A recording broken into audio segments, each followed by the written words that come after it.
Hey everybody, welcome back to one of my Math SOL videos for the 8th grade 2014 test.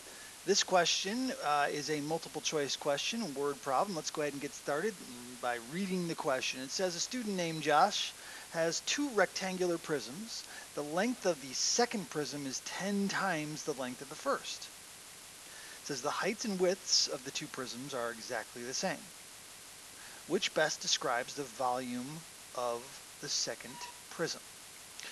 My advice, if I'm working a problem like this before the SOL test, is I would draw my two prisms. So let me go ahead, and by the way, a rectangular prism, if you'll recall, looks something like this. If I try and draw a rectangular prism, and my apologies ahead of time for my artistic ability here. So here is an example of a rectangular prism. So we'll call this prism A, okay? Then we'll draw rectangular prism B. Now I want to make this prism, according to this, uh, the height and width of the two prisms are the same. So I'm going to make these two dimensions the same, but I'm going to make this the length 10 times, and my apologies for my terribly crooked lines here, 10 times what the length of the other rectangular prism is. So there's prism B.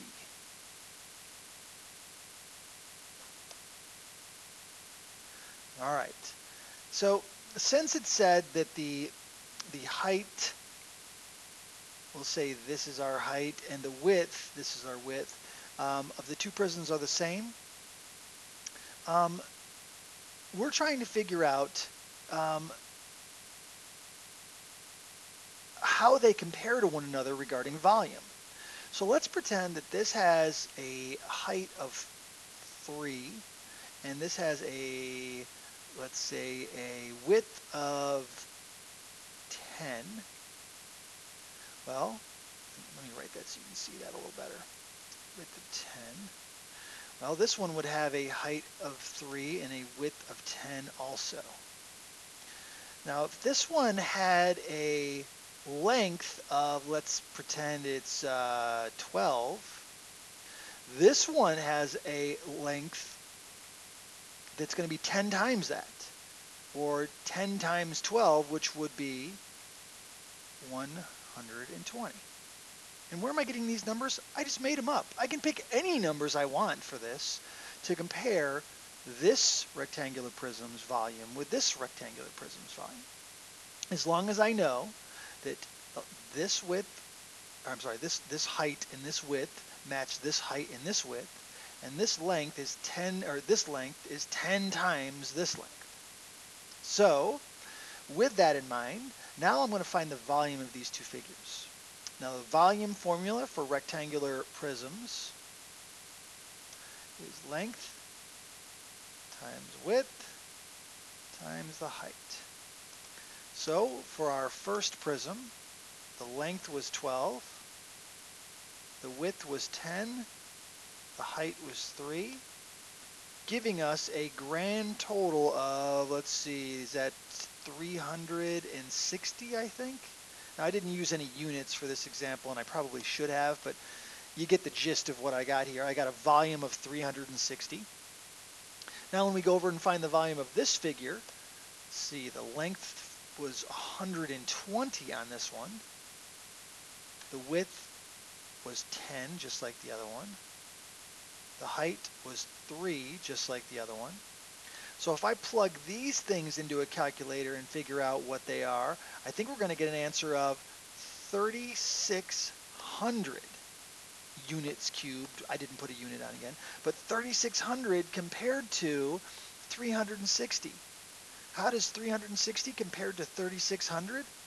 Well, 3,600 is 10 times bigger than 360. In other words, I'd have to multiply, I'm not going to actually do it, but I'd have to multiply this by 10 to be equivalent to this.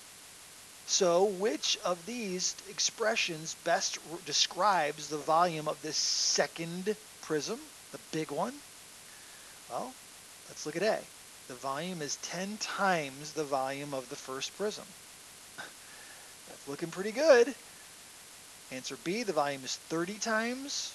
No, we just determined that it's exactly 10 times bigger. The volume is 100 times. No, the volume is 1,000 times. Nope. The volume is 10 times. And how did I know it's 10 times as much? Well, I could have, by comparing these two, I could have taken the 3,600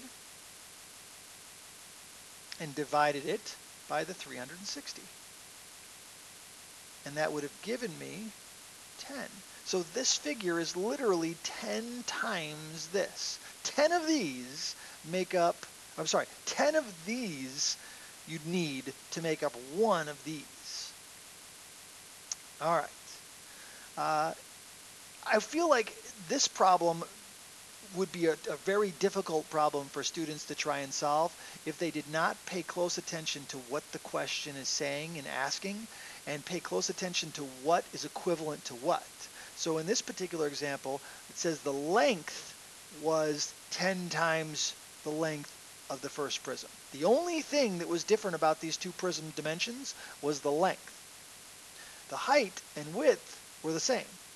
So I left my height of 3 and my height of 3, my width of 10, my width of 10, but I changed my length from 12 to 120. And again, I just made up these numbers. It would have given me the exact same results no matter what numbers I plugged into here, as long as the numbers I plugged in are following the rules applied up here. All right, I hope that helped with that question. Thanks for watching, everybody. Have a great day.